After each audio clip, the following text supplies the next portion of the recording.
বাঙালির হাজার বছরের গ্রামীণ ঐতিহ্য ধরে রাখতে ঝালকাঠির কাঠালিয়ায় অনুষ্ঠিত হয়েছে ঘোড়দৌড় প্রতিযোগিতা। পুরনো বছরকে বিদায় আর নতুন বছরকে স্বাগত জানাতে এই আয়োজন করে স্থানীয় যুব সমাজ।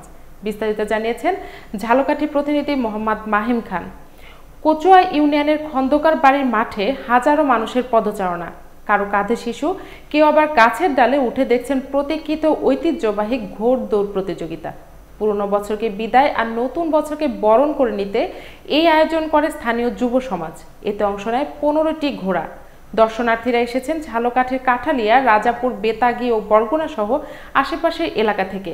মেলায় পরিণত হয় ঘোড়দৌড় কেন্দ্রিক আয়োজন।